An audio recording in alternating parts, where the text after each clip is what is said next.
Educating, informing, serving. Fact TV, keeping government honest.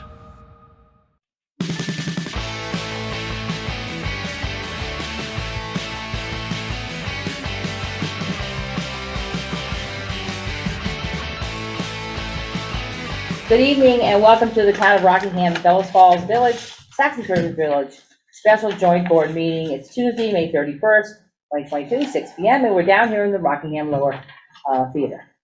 I'd like to call the meeting to order. And first thing on the agenda is approval of the meeting minutes for March 2022. Make the motion that we approve the minutes of the meeting of March 2022. Second. Actually, if I may make a friendly amendment to the 29th, March 29th, it's not on. I'm sorry, Tuesday the 29th. And you seconded it, okay. Further discussion on the minutes. All right, hearing none, all those in favor, please signify by saying aye. Aye. We don't have anybody on. All right, additions to the agenda for routine administrative matters and or pressing matters that will require ratification at a future meeting. Okay, hearing none, we're moving on to the next item, which is public comments on items. On items not Yes. listed. Please give us your name. That's what's happening. Good evening, I'm Laurel Green. I'm a resident here in Bellows Falls. And I'm here as a cheerleader today. I think we all get to just give ourselves a big pat on the back. Our local hazard mitigation plan, I'll take this off the top. Our local hazard mitigation plan was approved by the state in mid-May and is going on to FEMA. I don't know if it's gotten the FEMA approval yet or not. Nothing formal, but it's in their final review. It should be coming in Right. soon.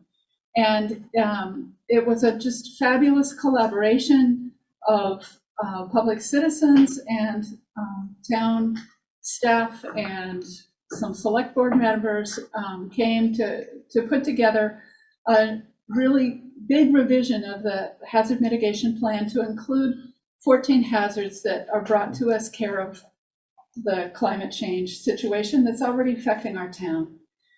So I just find that really exciting and really pleased that we've got that. It, of course, comes with a little bit of work to do. And just going down, there's a list where we can check off the actions that we've done. There's an action tracker that covers the 5-year period that the plan covers. And when I looked at it, there are maybe 10 different groups that only have 1 or 2, maybe 3 tasks. There's the big hitters, of course, are the town highway superintendent. You know, the road crew always has a ton to do. The town planner, zoning administrator, and health officer has, so the highway supervisor has 19 of those tasks. Town planner, zoning administrator, and health officer has 9. And the emergency management director has 7. And then the other groups that have 1 or 2 include the select board, Vermont Department of Transportation, the town manager, Conservation Commission, the Energy Committee, the Bellows Falls Water District, the tree warden, fire chief, the Ascutney Solid Waste Management District, and even the public group Sustainable Rockingham. So we have some work to do, but it will put our town in better shape for the next climate-related disaster or any other disaster that comes our way. So thank you for your support and good luck on all the work that's ahead to make this happen.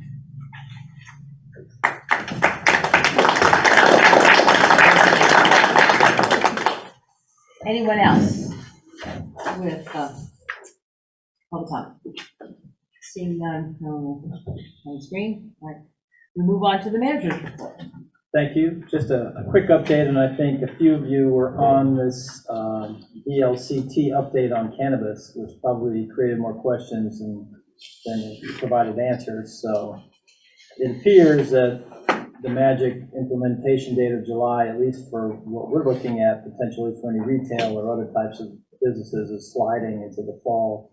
They're still grappling with all sorts of details in terms of local zoning, other issues that advertising, a whole host of things, as you can imagine, how people are going to apply, still a lot to be resolved. So we'll continue to follow up and try to keep people in the community apprised as these things go forward. There has been interest in some locations, and I know they've approached a couple of places, have looked at the possibility of getting licensing, so it's starting, the little groundswell of this business is starting, but in terms of details, we're trying to give a real sense of how it's going to go. The state is really, I think, a little behind here in relationship to helping out, municipal cannabis control boards and just sort of giving guidance as to how this thing moves forward. So it will be a little muddled as we go on, but we'll certainly keep everybody in the loop as we get hopefully more clarity from the state. The other big thing is we've delayed our paving project. Originally, we were going to do that large section of Pleasant Valley Road. We've been out there finishing up some work, and we were getting ready to start the milling process. And the state transportation department told us at the last minute that we were potentially eligible for our structures grant that originally they said they could not fund because they ran out of money. So we had to put a halt on trying to get this paving done. If you remember, originally we were going to pave in mid-June to late June. And the structures grant is not reimbursable for any work prior to July 1st. So we made arrangements with the contractors. They were willing to put us off until August. So we're in a little bit of a hiatus for that for now. But then we'll be back again. And the good news is we'll get $145,000 from the state to help offset some of those costs. So it's worth a little bit of a wait. But we'll be moving on to other projects. Good. That's it. Okay, thank you very much. Moving on to the agenda, we have the WNESU presentation on our ESSER plan. And I think Andy, the superintendent in the house, is going to do the presentation. I'm not sure where would be best for him to do that. Move that chair down. That chair? Sure. That way they'd be able to hear them. Yes, that's true. It's easier to pick up the microphones off the Off the owl. Well, thank you. I appreciate you guys giving me some time. As Deb said, I'm Andy Haas. I'm the superintendent of schools for WNESU. And excuse me, one of the things we wanted to do was start getting out and talking with the community about how the SU is looking at spending our ARP funds. And as you know, we got, I was going to say roughly, but we got a little over $13 million in our ARP ESSER. And so when I came on as superintendent, one of the things I looked to do was to form a committee to within the school to talk about how we would use the funds. As I'd come on, I'd heard from principals that they had been asked to get wish lists together and provide those wish lists. And then the other one was that the funds would be divided up equally among schools on a per pupil basis. And so I was getting requests for tennis courts to be repaved and things of that nature. And as I got an understanding of how the ARP funds could be used and whatnot, was the reason for the committee. And so we've been meeting.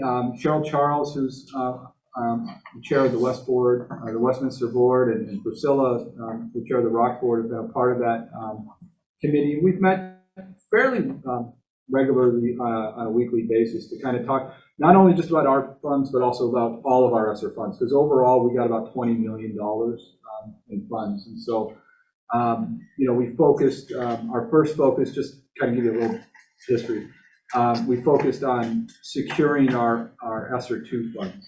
Because we had to do that by November of 21, and that hadn't been fully done. So we really focused on just making sure we had strategies in there that accounted for the dollars. And then we then pivoted back to address the ESSER 1 funds, which closed. We weren't allowed to make any amendments after May 27th, actually, so Friday. And we actually had finished up making our amendments because we wanted to make sure we secured all those funds and were spending them appropriately. And actually just got word today that that was accepted, so we're good. Those funds are available to us until till September of 24. And so then we've also talked about the ARP funds and how we can utilize our ARP funds and talk about those things. So one of the first things within, and I know, did you share this for everyone? I did. Okay. So within the art funds, one of the things we had to do is we had to set aside 20% to address loss of learning. And so that had to specifically go to how are we going to improve our instructional practices within our buildings and really affect the instructional practices that our teachers are providing. So a few of the things that we really focused on and was looking at a director of innovation and instruction, and that's a person who can come in, really work with our teachers to improve their instructional practices and also work on developing a curriculum. Also a multi-tiered systems of support coordinator. This is a person who will go directly into classrooms, work side by side with teachers on working on how are we really looking at, again, those instructional practices that we're doing, but how are we keeping kids in the classroom and not sending them out of the classroom? And really adjusting our instructional practices because our kids have lost at least a year and a half of learning, and we want to get them caught up to speed. We've also, we're continuing looking at after school and summer programming. A couple other things, looking at maker spaces in all of our buildings, and I don't know how familiar people are with maker spaces. I don't want to go into that a little bit. Yeah. Okay, so a maker space is kind of a hands-on environment where kids can utilize, they learn differently. We know kids learn differently today. And so in an elementary school, it might be things that has like a lot of Legos and robotic things where kids can go in there, can explore, has early programming where kids can get in there and learn how to do programming, and then it gets wrapped around other instructional practices. It could also be something that we're addressing that has to do with like the community garden. So it can be a combination of things, and it gets all enveloped, and that's where the Director of Innovation and Instruction and the MTSS coordinator, where it becomes those layers of how do we support kids. Some of the other things, responsive classroom training, we began that actually this year. That is a look at our how we set a universal base layer for all of our students in communication and setting expectations for classroom learning. And so you spend a good 4 weeks at the beginning of the school year really just addressing what's it like to be a student. And we know many of our kids, because they've been out of the classroom for so long, really this year struggled getting back into the classroom. So it's a practice we want to continue. We're looking at doing responsive classroom at the middle school this coming year because they weren't a part of it. And then looking at responsive classroom 2, which is the second half for all of our elementary schools again. And that way we're encompassing all of our students K through 8 so that they're ready to learn. We've also invested heavily in restorative practice, staff training and staff. And restorative practices is just a way of rebuilding harm and developing community within our buildings. Again, a lot of this has to do with many of our kids when they were home alone. They kind of, or home learning alone. They were able to learn when they wanted to learn. So if you think about when you go to school, the bell rings, it tells you what to do, when to be there, right? And you do math at a certain time, then you go to English, and then you go to science. And when kids were home, they got instruction, and then there was time that they were supposed to work independently. And some kids maybe chose to work later at different times. And so coming back into the building, it's been really hard for kids to kind of embrace that, like getting back to the structured learning and then just being with their peers again. It's been a struggle for us all year. So that's some of the big pieces with the loss of learning. With our infrastructure, where our has a big emphasis is on rebuilding and preparing for COVID. We really looked at upgrading our HVAC systems in all of our buildings to the tune of about $4 million for all of our buildings. The high school is a large portion of that. It's about a $2 million project. But we realized that all of our systems aren't up to speed. Today, I just got an email from a parent about the high school or the middle school. It's hot on the 4th floor. It's difficult with COVID, so how can we respond to that and build some things in there? So we are looking at upgrading that system there. I also just learned that we are not eligible for a poverty grant on HVAC systems. I just learned that today, which is unfortunate. So we're hoping to maybe spread some of the costs there. We're also looking at upgrading the kitchen at Central Elementary School. It's the only kitchen amongst all of our buildings that hasn't been upgraded in the last couple of years. So we really feel that we can provide quality, we do provide quality meals, but we can provide even better quality meals for our students that way. We're looking at upgrading our cameras and our door systems. I think that's even more relevant after the events last week of how we can secure our buildings even better. So we are looking into that. Other projects that we've talked about is upgrading the auditorium at the high school. My understanding is the auditorium is the original seats that went in 1970, 69, 70. But we're looking at how we can design that into a space that can be broken up into multiple spaces. So as you probably all know, with COVID, everything has to have a COVID kind of angle. And so if we can take a large space and break it up into smaller spaces for learning so we can spread out more. So that's what we're looking at doing there. We're also looking at doing replacing some circulation pumps and ductwork at Westminster, repairing the roof at the high school, basically repairing the roofs at all of our buildings. There's some repair that needs to be done at Central and at the middle school. Also upgrading the water tank at Saxtons River, and upgrading some playgrounds at Grafton.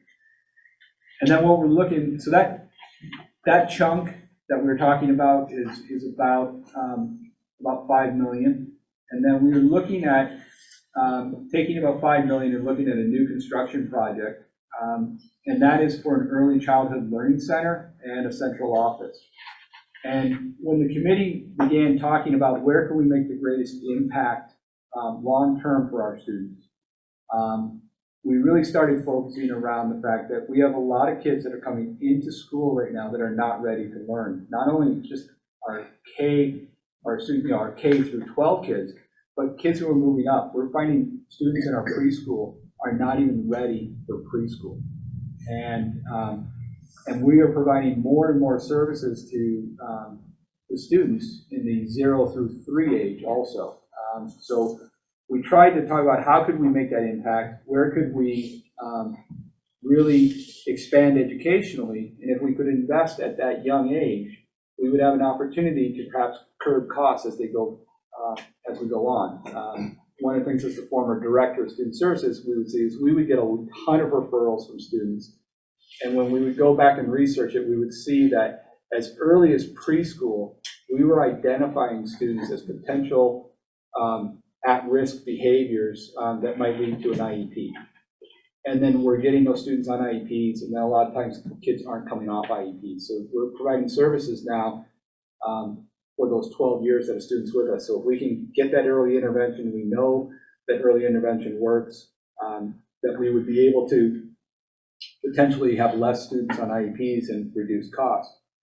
The other piece is coupling that with central office. Currently, our central office, we're paying, I believe it's about $45,000 a year in rent for our place. And if we were able to build along with this new project on land that a district currently owns, then we would be reducing those costs overall.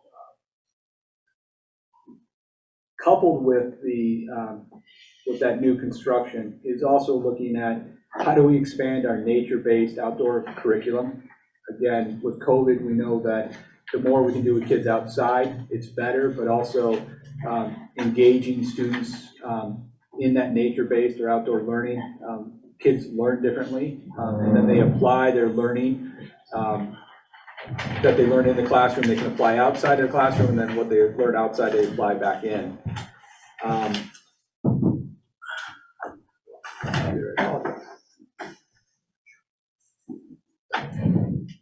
The other thing that we know, just in a cost-benefit relationship, we know that there is a benefit-cost ratio of about $10.83 for every dollar invested in early childhood.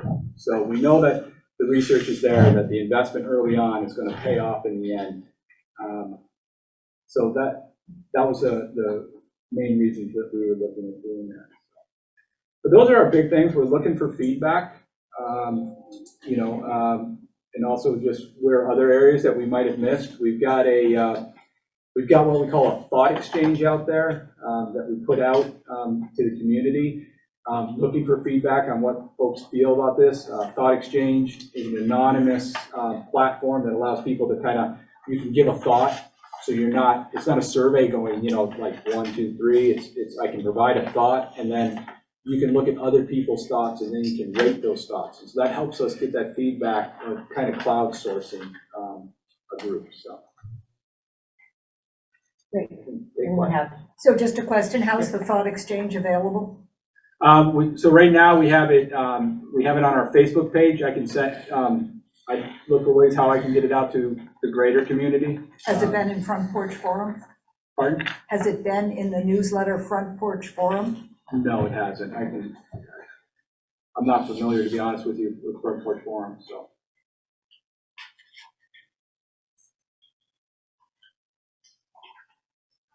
Anyone else? Comments?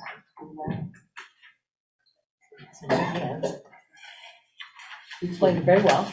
Yeah. We will have it on, it'll be on our website, so folks can go to the website and get it there. So I just make sure for everyone, the larger group, how are the decisions made by the committee will go before the individual boards? Is that how? Yeah, so as dollars are being spent, they're going to have to go to boards for, we're talking large capital improvement plans. So, like with the high school project, we've actively spoken about it at the high school, so everyone's, well aware of it and things of that nature. Really, I think a lot of the costs, and I think you all know this, costs are in materials and in labor today. Like, some of the projects aren't big, but the costs are going up because. So. Exponentially. Well, if no one has anything else, thank you for your Thank you. time. Appreciate your time. Coming. Did you have something? No? All right, thank you. Have a good evening.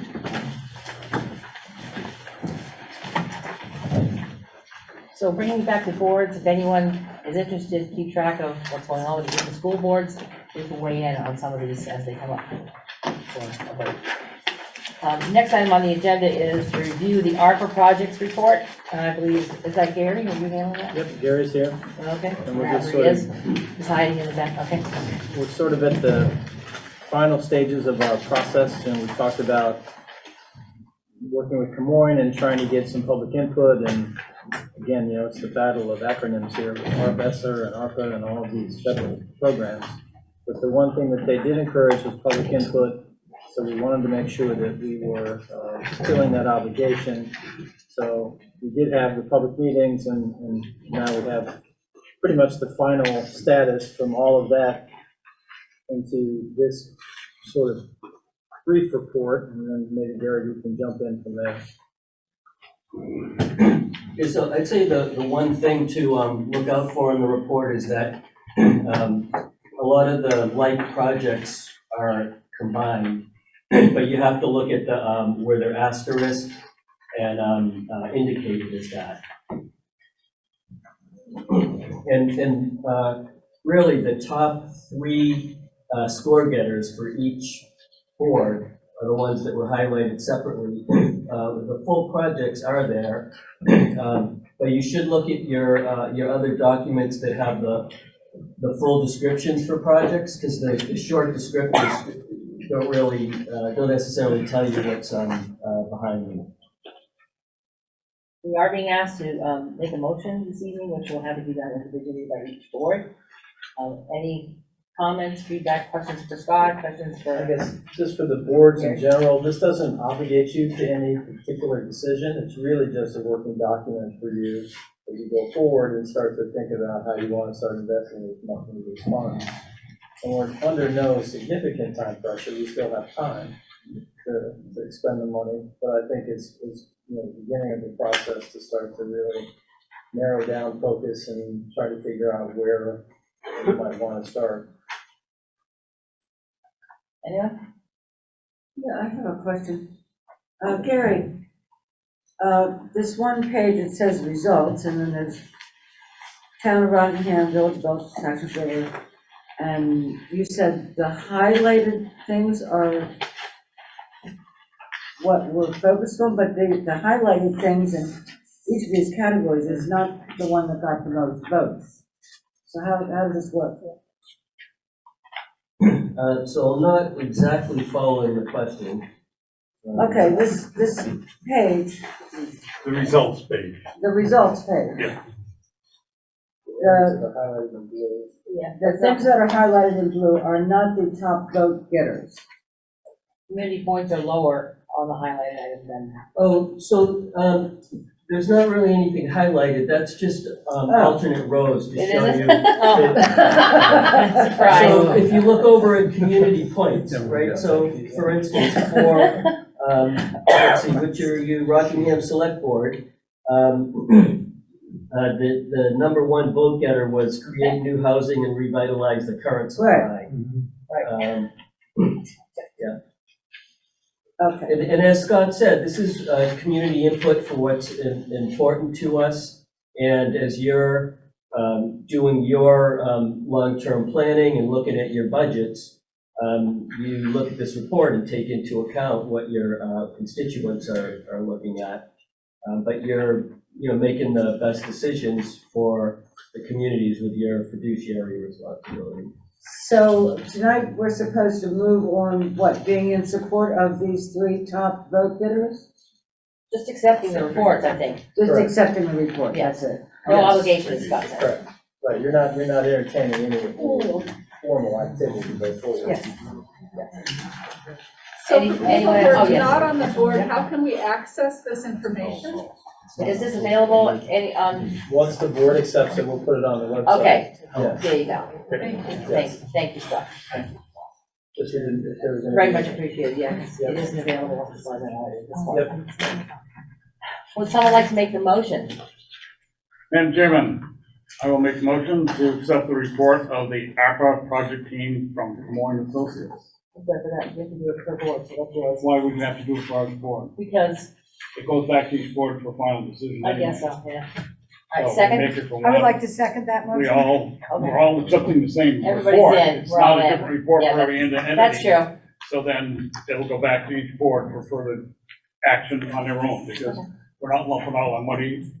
Saxon River's money's their money, Rockdam's theirs, and Village is theirs, so, I'm just saying, thanks for the reports. right, basically. Any further discussion on the reports? No? All right, oh, yes, When will we make final decisions? that's up to your each board. Well, Like it I goes said, back we'll to our bring it board, into so our probably one of the next 3 or conversations 4 when we get meetings into will be budget. discussing it. That'd be the most logical time to do it. Yeah. We got till, what, 2024 to spend the money Right. anyway, so it's not like we gotta do it tomorrow. So when you guys discuss yours, what, January? Or Well, the November, budget January? starts in November, Right. Yeah, December, so- so Makes sense. I It'll guess start in the figure out which overall project we want to start on from there, depending on how many taxes we want to charge everybody. Rubs his hands together. So, Oh, well. anyone else? All right, hearing none, all those in favor, please signify by saying aye. Aye. Any opposed? No opposed, therefore it passes. Thank you very much for all the hard work. Gary, Scott, Lauren, if anybody from there is on there. Yes, Jason? I think it's ironic that this presentation would follow the superintendent of schools. Of course, Deb and I are both on school boards. I don't know if anybody else is. The amount of vetting that this roughly, $1 million Just over. got, okay, compared to the 20-odd million we that facility here is it's ironic. I just leave it at that. I think other people might have other words for it, but it's scary might be one, but anyway, I just put it. It was very appropriate that you waited until they all left before you said that, but okay. Well, we hadn't talked about the ARPA. Yeah. No, I know, but, yeah. It would have been premature. But to tie into that though, Jigs, you gotta understand that community project, they're looking at spending, it's about $5 million on for that project at the high school, takes care of some of the stuff that we were talking about at APA about melding in some of the community learning and other structures, so that's all gonna tie in, so. Yeah. As you say, it may be ironic, but it's interesting we're following that money, so if you're trying to tie everything together, you've got X amount of dollars over one area that you may be able to, tie everything together. Yes, Gary? So just to, that last point, does that, if they're building a structure for a program, and the program doesn't exist, does that mean a program's gonna get added to an annual budget? The program, and yes, and that is what, Jigs and I have had those considerations. That will be future. We'll spend the money for, say, what, they spend it in 2024, 2025.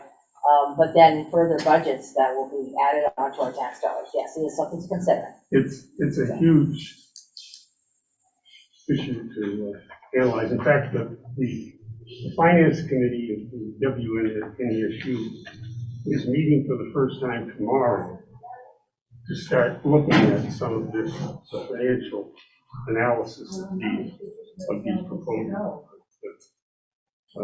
So it's really, this has been a very small committee. One more, you have to go back up the floor? Right. Back up one floor. Sorry. Jigs. Oh, yeah, you gotta back up one floor to take you to the. Two. Two. So there's a lot of I'm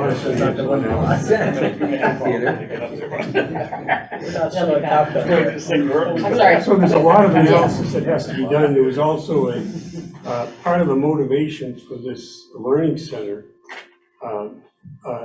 came as a result of Senator Sanders' earmark proposals that he's been sending out to all the towns in the state. So he didn't mention that, but that was a critical piece of looking at that kind of a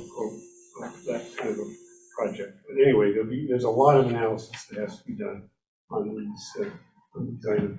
And they, again, just like us, have more time before they have to come in. The next thing on our agenda is to review the area-wide plan. This is, according to this, the final. And we do have action to take on this, just like we did. Right, so just again, we've had this before you in previous iterations as it's been working its way to this final status. It's still in a draft status because there are some additional items that need review, and we want to get it to the boards now so that we can get your feedback, and then Gary can sort of update us as to the other steps that we still have to walk through before we're ready to do the final adoption. And do you want to say anything, Gary, before we start discussing? Sure, yeah, so this, a lot of time has gone by. So last June is when we first had some presentations from the environmental firms and the landscape architects, and so there was the results. There's a vast array of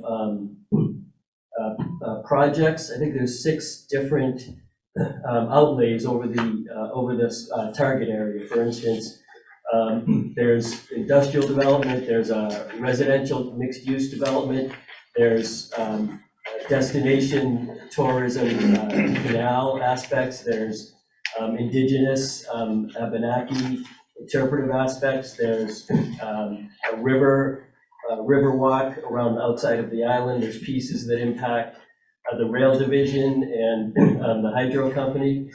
So basically, we're looking for the final plan.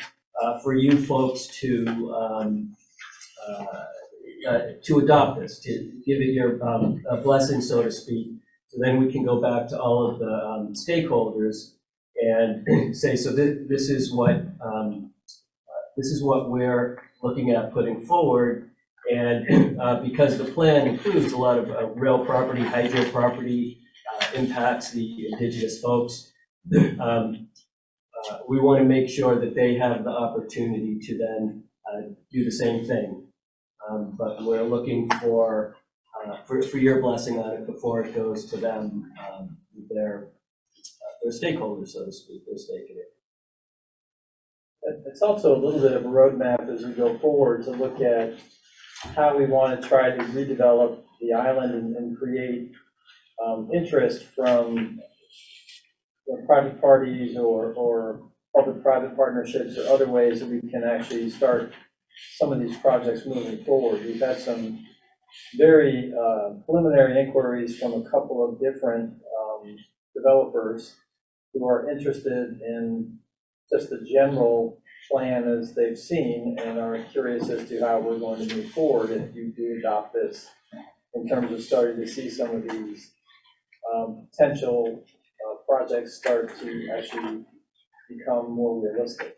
So I think one of the goals here is to see if we can, once we're done with this portion, if there aren't any significant changes or updates, is to talk about a process where we can engage and look at, working with some of these organizations in a little more formal way, either with an MOU or an MOA or some other type of land development agreement, which really starts to move the process towards reality. They're complicated, as Gary said. There's a lot of overlapping jurisdictions that don't always play nice in the same box.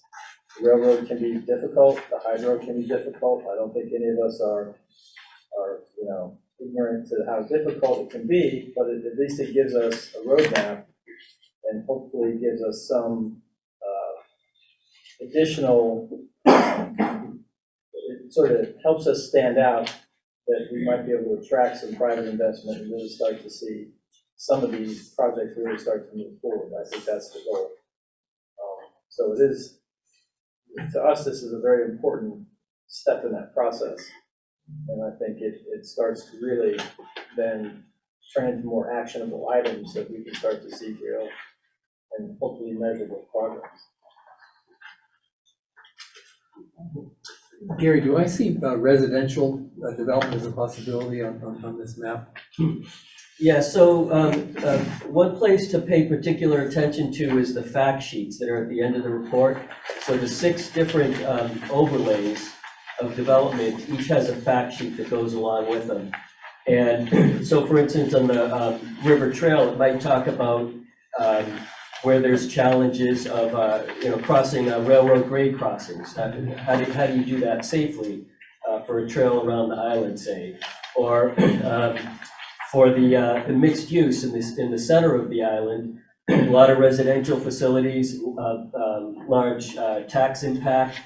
So the fact sheet goes through what the likely cost of the projects will be.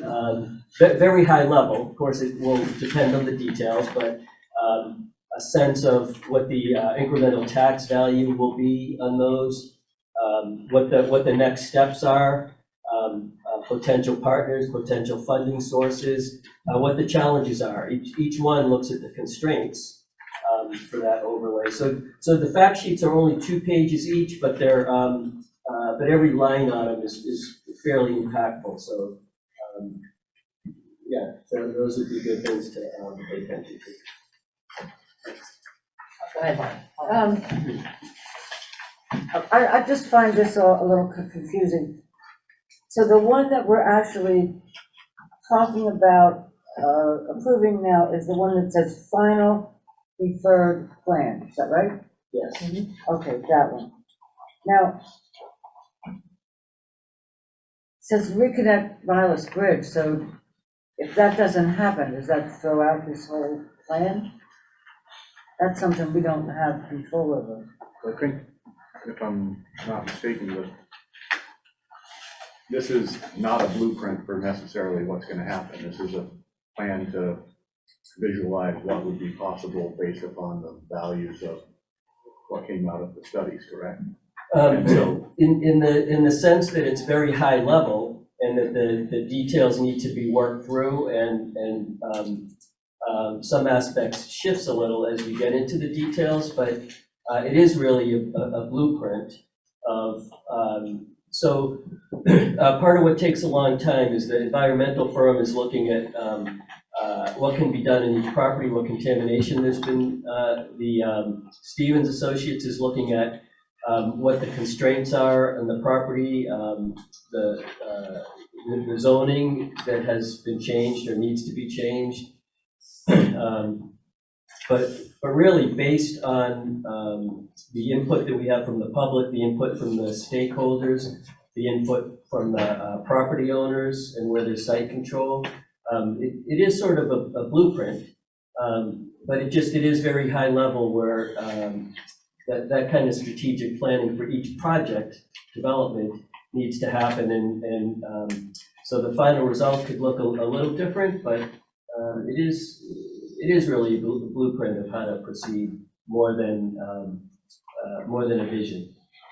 Lauren, did you get a chance to finish your questions? Yeah, I guess so. Thanks.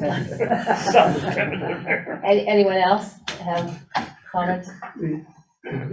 My typical comment is there's not enough emphasis on job creation and much more emphasis on more housing in the village.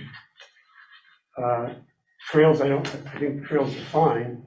I don't have much sense down in the, where the grist mill is. I don't have a sense of how popular that area has become or whatever, but I think that, and I guess the other part is the impact on the taxpayer of the village of Bellows Falls. This is a town report, but it focuses on the village, and we have to support, our taxpayers have to support the not only all the parts the other town people pay for, like building the roads and that type of thing, but we also have police and fire, public safety that we have to provide for. And I think when I look at the housing stock, particularly given the most recent activity here with Windsor Housing Trust that's going to build 26 or 7 units, I think. I'm concerned about the impact on the infrastructure, particularly if they're talking about more residential construction, because we have a long history of having excess housing, and the impact when all the jobs left the railroad and the paper companies, the demographics in this village changed dramatically, and I think it's very important for us to keep that in mind, and why I say employment would seem to be the most critical aspect of making this kind of a plan a reality. Anyway, that's just my thought. Gary, yeah? Yeah, so I just would respond to the feedback that came through was over the past 2 years, really, even just before COVID, all of the input from the economic development agencies around the state, the regional development corps, every conference, employer meetings identified a lot of job openings where there weren't people to fill them, and when they tried to recruit from a distance, people had trouble finding housing, and we heard from Chroma, from Sonax, even the Vermont Country Store, finding people to keep their restaurants open, chefs, waiters, dishwashers. People look to move here, and there's no quality places to live that are affordable. And there's a lot of old housing stock, where someone would need to purchase a building and put really a lot of money into it, and a young family moving to have a career somewhere, it doesn't work for. And there is the Rockingham Incremental Development Working Group is looking at working through those buildings. But then there's also, I mean, when you look at the mixed use fact sheet, it's true that it will use a lot of services, but the incremental taxes, well, I think it's somewhere, it was somewhere in the $1 million a year range of an increase in the tax revenues from those 99 to 150 units. And the other thing, I know when I moved here, 1991, I think there were 5,500 people in Rockingham, and this latest census, there were, it was below 5,000. And Bellows Falls also fell below 3,000 to 2,900 and something. Every year at the town meeting, when we get to the school portion, people stand up and say, when I was in high school, we had 400 kids in the class. There's 2, and we're not even filling our classrooms anymore. And so their population is a serious problem, having enough people to fill the jobs, and having good housing that is affordable can help reverse that. And so that's what we're looking at doing here. Everywhere in the state is screaming housing crisis. And if we can get ahead of that, it can help turn Bellows Falls around in terms of lifting the economic, floating the economic boat, so to speak, of all of our demographics, lifting everybody up. Well, getting us back to the area-wide plan in hand. Would someone like to make the motion to accept the reports? Consultancy. So moved. I move that we accept. And a second? Okay, I got a few of those. Any further discussion on this? The only comment I would make is simply that I cannot look at this as a blueprint because it looks like a circus. There are so many things in here. I'm just saying what some other people have thought too. When one developer comes along and says, I'll do this piece, that piece might eliminate the ability to do some of the other pieces in here. There's so many things going on here, and those might be impacting one project starts, which will eliminate the ability to do others. I know this is a long study that they've spent a lot of time on, but I really don't see this coming to fruition in this way. But that's my comment, and I wanted to make sure I made it, and because we will be looking at future taxes, like Jake was saying, and future services and all of that. So if there's anything else to do, you put your hand up. Well, the only thing I comment is that it's a wishful thinking plan. Based on past history, the timelines that they're quoting in here, you're gonna have to double them, some of them. I mean, they are just so unrealistic. 1 to 2 year plan for a $20 million project is never gonna happen. We've spent 10 years trying to get Robbie paper on, and we haven't got anybody going forward on that. We've got a vacant lot up there, and nobody interested. So, I mean, I have to take a little, caution with the timelines that are listed on these projects. It's maybe a nice plan, but I agree with Deb too, that some of this stuff is, I don't know, to me, it's far-fetched, but that's just my opinion. But we have to have a plan, and also, if it takes 10 years and we end up there, hallelujah. It's a good thing. Here, go ahead. Yeah, so I would say the fact sheets bear some examination for that. For instance, sticking with that mixed use fact sheet, it says 4 to 6 years once permitting and design are undertaken in earnest. So the process of working with a developer, getting to plans, pre-development work, bid documents, before it's 2 to 3 years before getting to permitting and design. So that 10-year time frame you're talking about is what's in here, really. And And just looking at it, I was saying before, I didn't remember the amount, but the combined taxes for that Island Street, the mixed-use portion of the development, not the industrial facility, is $1.28 million per year based on what our current scenario of taxing looks like. So it does provide the funds to support the services we're talking about.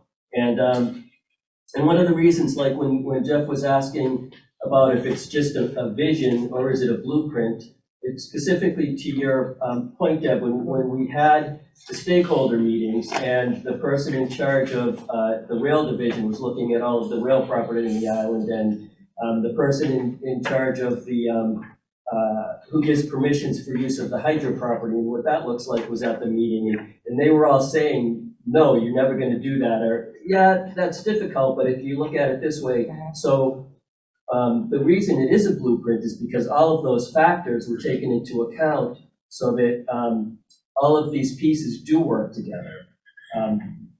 Because it's baked into the process. That's why you go through that process and you involve the property owners and the stakeholders and the constraints so that you do end up with a compatible plan and all of the pieces can work together if you follow that roadmap. And, as the conditions that there are, as Scott's saying, there are people that are, ready to start, looking to say go, anyway, I appreciate all the time that you put into the process. I know folks showed up and provided input and supported through the process all along the way. And I think as a few years go by, you will be happy with the results. From what I've seen of these area-wide plans in other towns, they produce good results. St. Albans, Bennington, St. Johnsbury. I think what this does also from the development side of the community is it gives them some certainty that if they do come and they try to invest money, and it's a lot of money, projects are not insignificant, it gives them the idea that you've already done some of the work. You've already put together your basic understanding of how you'd like to see things proceed. So that gives them a sense of, okay, I don't have to start from scratch. I don't have to come and have people throw rocks at home. And go through some of the land use issues that can happen when people are trying to use developments. This gives them a blueprint to start to work from. And I think it's going to hopefully give us, like I said, a higher profile so we can attract some of these folks and see if we can get them in here and start making that capital go to work for our benefit in the long run. Yep, and we'll see. So, yes, Bonnie? Gary, so once this is approved and all that, then do you just wait for somebody to be interested in doing one of these things, or do you have some kind of priorities set, as to what comes first, Yeah, so good question. So just as, it's a little bit of both. Just as you folks are looking at ARPA and how you're going to choose the ARPA process, Scott was talking about a capital plan, and you go through a strategic process with your capital plan and how you spend that money. Same thing with these projects. There's a strategic planning process. At the same time, there's things that come up front because there's people that want to develop a project, and it's in line. So the train station and that intersection is being redeveloped, and the Depot Street Bridge is first out of the 3 bridges on the island. So a natural progression would be to work around Island Street and get to that portion first. But it's some of both. It's what makes sense, and there's also a strategic planning process that can be helpful. And so part of like going back to the stakeholders as you approve this, and going back to the rail division and the hydro plant is a lot of pieces depend on they're working their pieces and starting to do. Scott and I had a conversation with the guy who does the hydro property last month, and he was just talking about a little bit of the process and interacting with National Grid, who has right-of-ways over a building where there's some residential in a lower mill plan, could take 2 years for them to work through the permissions with National Grid. So there's, there are some complications, but strategic planning to work through those pieces. I think it's just time, and something that complicated. I think something like an area-wide plan makes it possible, and that's why the committee that you're on, Bonnie, that does the area-wide plans, they've been encouraging us to do this for this area for years, because it has been such a tough nut forever here, and that's the way these, you get over the hump with those. Right. In their experience, and for decades of redeveloping post-industrial areas. So I do think it's the best shot we have of working through these tough areas. Okay, great, thanks, that explains a lot. Thanks. Oh, yes. I respect the work that you have, the comments you've made about the drawbacks of having a blueprint going forward. But I think this is a sensible proposal that gives us a place to start. And the work that we've been doing in Saxtons River really convinces me that unless we have these guidelines and these broad plans to work on, we're not going to get the grants and the funding in order to see things through. And if we don't make changes and take risks, then we're stuck with the same old. And I'm not a fan of that. I'm also interested that the comments in this plan reflect the same concerns that came out of the community-wide ARPA funding. I know we're not committing those ARPA funds, but it's interesting to me that there are parallels. The trails are strong, the housing is strong, and those are two of the projects described in them. And I think overall, just to get back to the point about bridges, and we sort of had this broad conversation about bridges, and we're sort of at the goal line with a couple of major decision points, right? The Vilas being one. We're waiting on the final New Hampshire approval of their 10-year TIP, and so far everybody said it should not be a problem. Everybody we've spoken to has said that that's just, they haven't had their meeting yet to do the final approvals, but it's there, it's funded. We are on the short list for potential funding for the Bridge Street Bridge, and we're well aware of where we are with Depot Street, and the engineers are coming back in September to give us their 60% plan update on that. Point of that being is you could have 3 major bridges under construction over the next 10 years while you're working on this same plan. So while it sounds like 10 years is, forever, it's conceivable that those things all follow into a logical pattern. And we could, work this in through and around that as part of that whole redevelopment process. So I think there's some real opportunities here for us to make a lot of things happen that people have said for a long time can't happen for a variety of reasons, and I understand them, and think, we're close. Scott, there's someone in the waiting room? Another person? It looks like someone who's already in, I thought I kind of did. dropped out, come back in. Okay. Thank you. Yep. So does everyone have the motion in mind? All right, all those in favor of the motion, please signify by saying aye. Aye. Any opposed? Hearing none, we're all in agreement. Thank you. Thank you, Gary, for all the work, and Scott. Next on the agenda is the tax sale update. Yep, so since we have last spoken, we have a fun new spreadsheet here with all sorts of fun colors and Not that cold. additional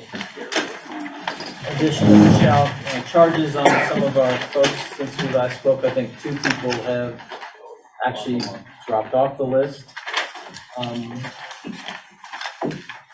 Had quite a bit of feedback from people that are trying to apply or all of a sudden now are very interested in applying in this program for delinquencies. And they sort of get very upset and agitated that that does not give them an automatic right of, hold off. Because again, the state process can take up to they've said for some of these folks, it can take 2 to 3 months before they even get to their application. So we had quite a few people coming in May, very upset and agitated. And, again, as we had talked at previous meetings, we wanted to make sure the boards were clear that just because somebody said they had applied didn't mean that we were going to pause the process. So a lot of these names are people that have told us either in, at the window or on the phone or in other ways that they're still trying to get some sort of state assistance. Be that as it may, we're still moving this list forward. The next steps will be, we do have the letter to go out from the attorney. Ray has it ready to go. As soon as you're done looking at this list, we'll have that out. There's a period of time where that has to go and a period of time for people to respond. Right now, our last conversation, he's thinking that we'll have a tax sale somewhere around the end of July, is what he's currently End of targeting. July. So It's within sight. it's within sight. Scott, when you said a couple had dropped off, does that mean they paid the taxes? Yeah. Yeah, they actually Well, that's caught a up. good thing. Yeah, it was a good thing. That's the whole purpose. Yes, so. Scott, could you tell me down why there's an other column? About 2/3 of the way down, it says it has town other, and it's the only one with a figure in there, $1,946.28. That's the one with the tree fell on, I think. Yeah, but what's the other I think- mean? I think that was some of the monies that was done as part of the Oh. cleanup. Okay, I so think it so that's an add. Yeah. Right. I think that was a previous lien That that you makes had sense. tried to Okay. secure. Have I have a comment? Yes, go ahead. I apologize to my select board colleagues for sounding like a broken record, but our neighboring towns, this just happens every year, like clockwork. You don't pay your taxes, your property goes up for sale. What's the story? Well, understand we had I know we had previous three management finance that delayed this and Right. telling us we were gonna do it, and then we never did it. So, Scott's worked through that with COVID, and now here we are, so. And it will She was happen, in sight. so it will happen regularly after this? It should happen regularly. Don't forget, you have a policy where you have to be delinquent for a period of 2 years before you're even eligible to be considered for tax sale. So there's always that line, and some people are very good at trying to get themselves to, they have a payment plan and they fail, and they advise them another year. So there's a little bit of a process involved in all of this, but I think we'll be more diligent in trying to make sure that this list is not as long and certainly not as difficult by doing it, on a more routine basis. And there is a significant cost for attorney fees, title searches, all that stuff Yes. has to be done on each property. Right. There's quite a few properties. Yeah, Yeah. $500,000 of unpaid taxes. That's pretty good. Yeah, for town, and 58. I have a question. Yes, please. yeah, You can just- see on the end. Yeah, sorry, just to confirm for people, these are the ones who do not have an agreement with the town. Correct. Yeah. Okay, the others have Keep- been The other set option is aside. to get your name off this list, is to go Which to we the have town all, and have an said to agreement. people, even people that had applied for the program, I said, well, if you get on a payment plan, that buys you enough time if you continue to make payments, that if you do get paid, I believe that should be ahead on your taxes, And they which can, would be they a can, wonderful thing, so. and there's a whole year process before the property is turned over. They can So redeem. Correct. they can, within that year, Correct. get themselves sorted out. There's quite a bit of aggravation at the window at the finance office over the past few weeks from folks. If within the next, before the tax sale, they can still go ahead and pay off their taxes. 100%. Is there an additional Oh, yeah. cost to them? Because they're now going to be, there's going to be Well, paperwork they've done on accrued them. another round of penalty and Yeah. interest, so yes, there is more cost. There is that, so, okay, great, yes. This came up at our annual meeting, and Saxtons River has had a process of waiting, not holding a tax sale, feeling that we recoup in interest to quite a significant benefit. We're very small potatoes compared to the village or the town of Rockingham, but it's working for us. So I think we'll, in general, Continue keep to with do our the same. practice.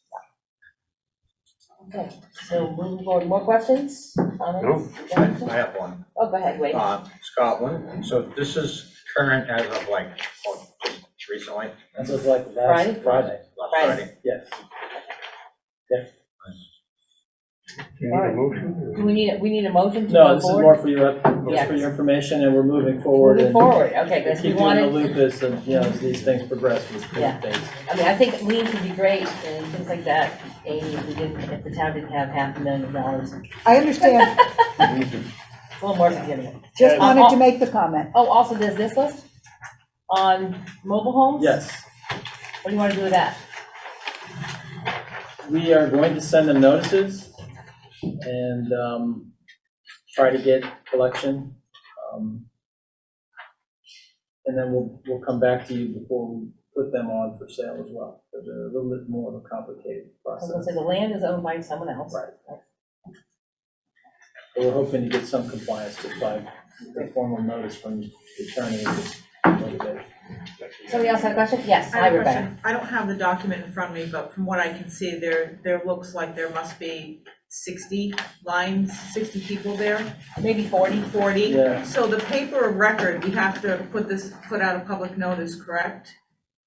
That will all have to go. That'll have to go out a couple Yeah, weeks there's a or a month process. before. 40 people, that'll take up most of the paper. I Are you think- gonna stagger those notices? They have a different way of doing it. The last time we had tax sale, instead, there was a notice about they're going to be in tax sale, but it didn't list all the properties like it used to. It used to in past years, but it's very expensive. I asked, Ray would know. There's how a way to it do is. it, you have to pay for all those additional Right. costs that can get extravagant. So you're gonna put these in the paper, or you're not gonna put these? Where, if people wanted to know more about these tax sales, where would they find them? Town clerk? Well, first of all, we will, once he sends his letter, we'll post them here, so they'll be physically available in town hall, as well as we'll also have, and there will be a requirement in our paper of record to have a notice. Okay. Right, but that won't be probably till sometime in June. It's 53 total. Okay. 53, okay, you counted Just it. counted them. Sorry, I was just doing an estimate. Go, Harold, what do you say? Okay, all right, then we move on to the next item on the agenda, which is the Fire Equipment Committee MOU update.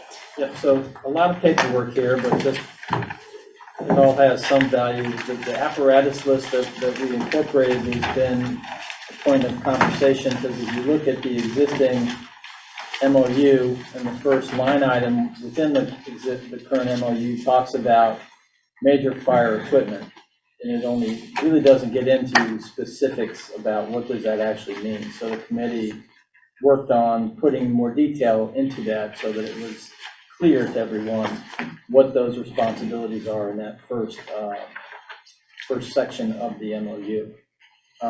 We're still working on a couple issues within the committee, so it wasn't ready to come back to you in a final form. We'll probably have that back to you in the fall. The document that I think is somewhat important that you need to take a look at is this fire apparatus replacement schedule. As you can see, when you start looking at, we updated some costs because the last schedule we had reflected some of the older costs, about $350,000 as a replacement, for example, for engine one. The realistic costs in today's marketplace, when you're looking at 2023, is about $500,000. So that's why you see that number for 2023, and then also repeated for the BF replacement in 2024.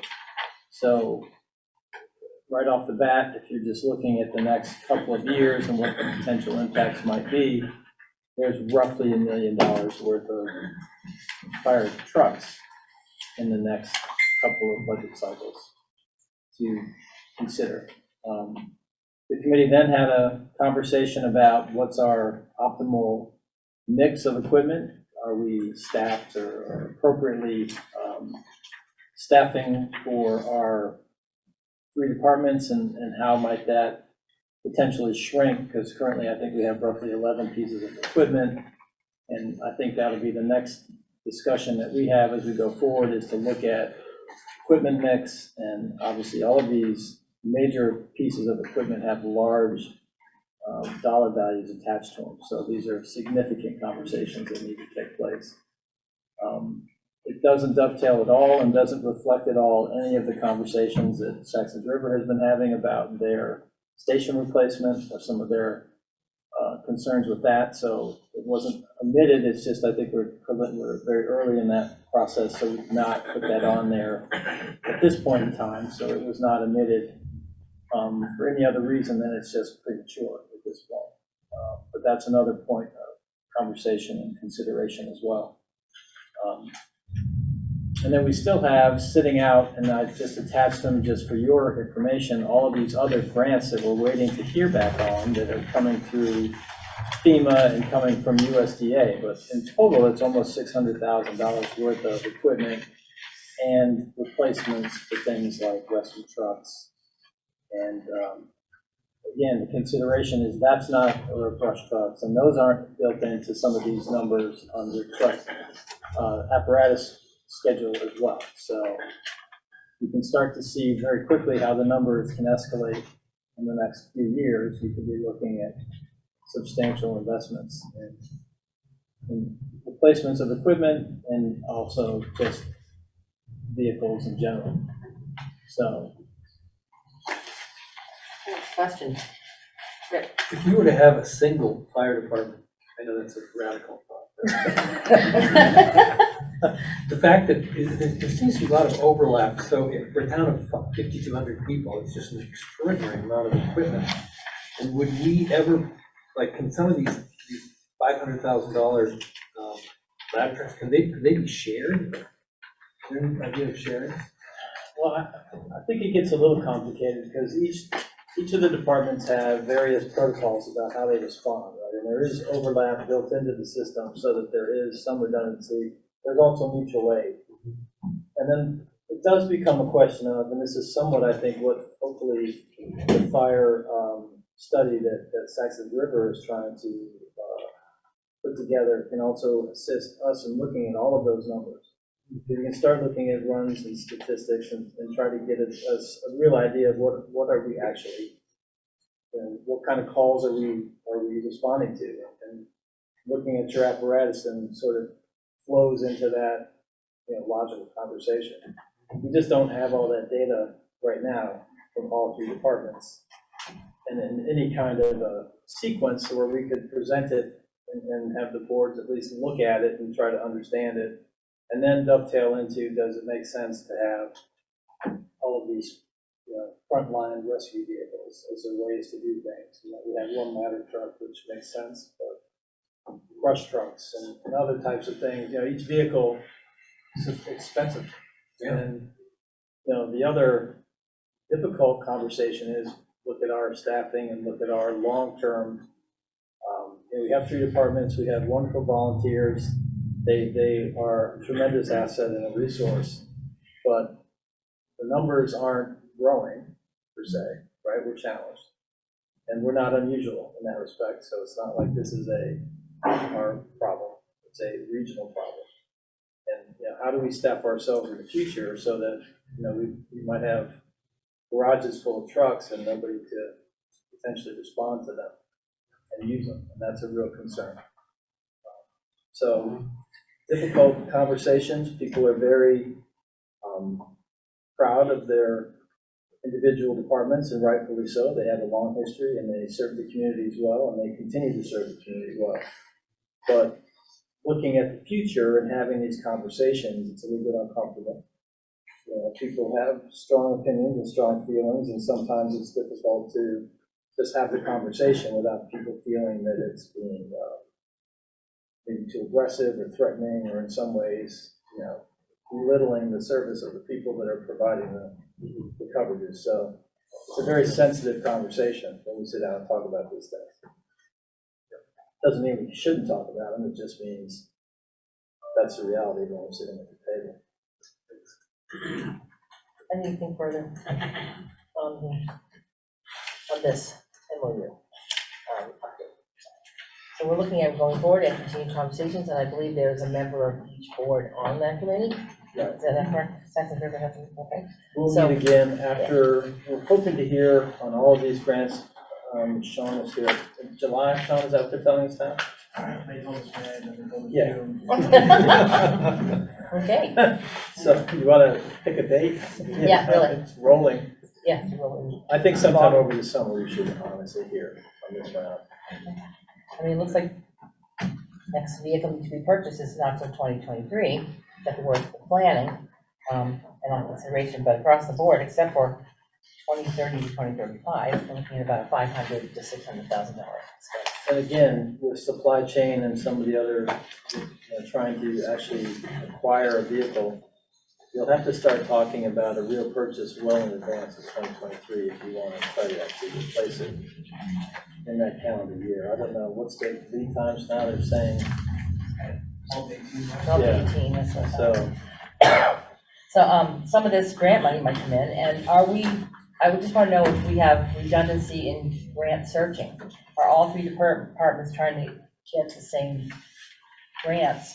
Although I know the town purchases the large equipment. Well, Sean and Gary have been very helpful to sit down with the three departments and try to coordinate our grant activities so that we're not overlapping or asking for redundant kinds of equipment. So that actually has been very helpful. It takes a lot of energy to do this, a lot of effort. There's a lot of requirements that they have to send in for all sorts of data.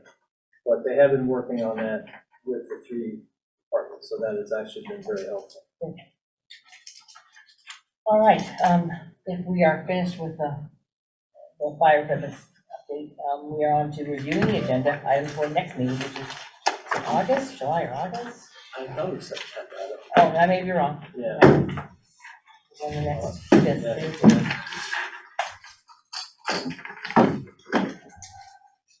Yeah, I had it for the 27th. of September? Yeah.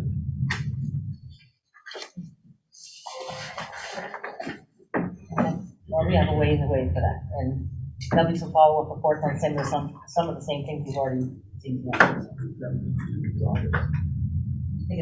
Peter thinks it's on. Well, Yeah. By Tuesdays in August, so.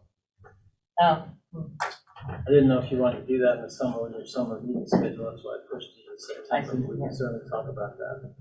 September only has 4, so. I just, usually it's. As I say, it's a moving target, so. Yeah, so, Not set in stone. so I don't know if we have anything anyone specifically wants to add to the agenda at this point, so. But we do have plenty of topics that will come up by then. And of course, can always send them to the spot as well. Review and approve orders, bills, and warrants. That's up. Yes. Yep, some of them have already been signed by the village, and just a couple signatures missing, but the account payable, everybody needs to sign. Motion to approve orders, bills, and warrants. I'll second.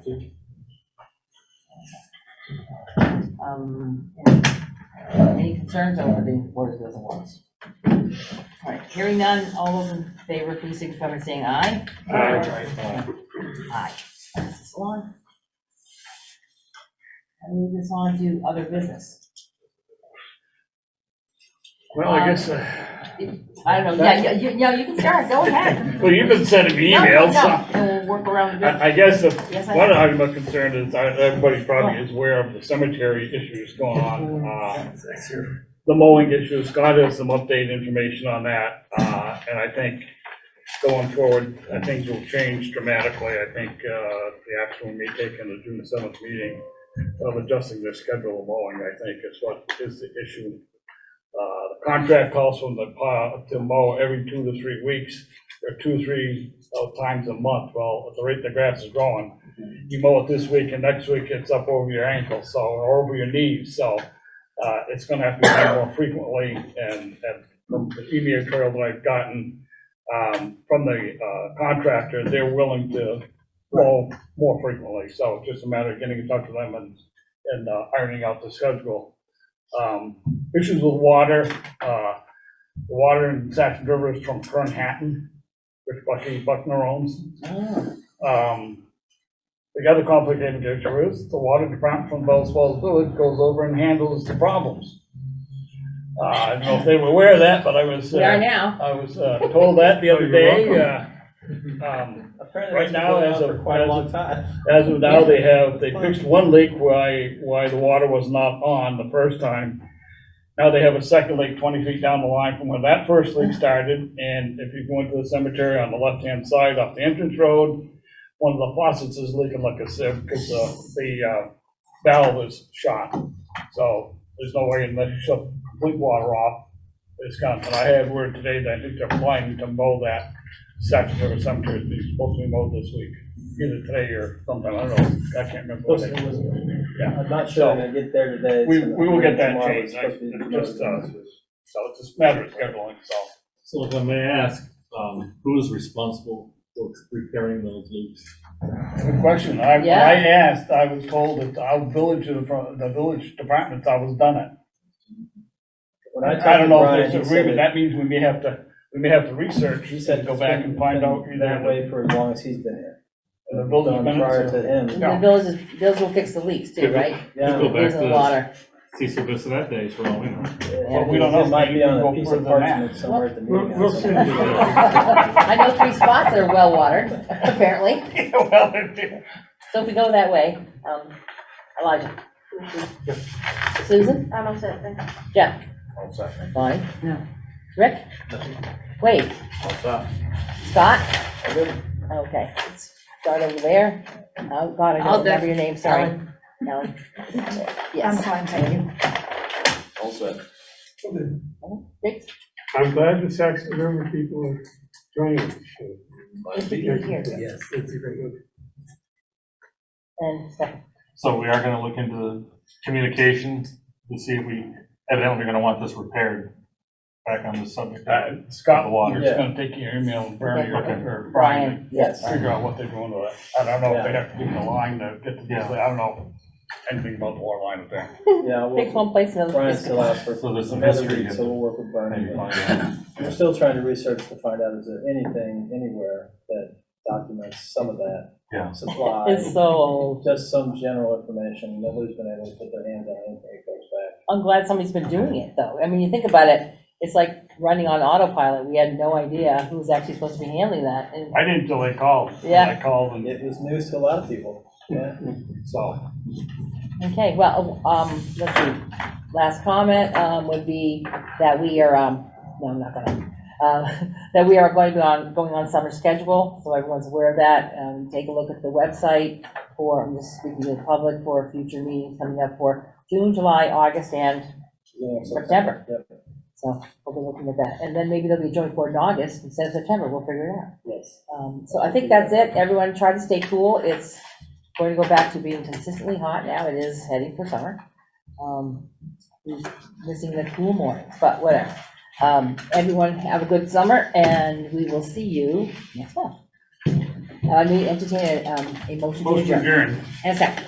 Second. All right, all those in favor, please signify by saying aye. Aye. Aye. We are adjourned. Thank you, everyone.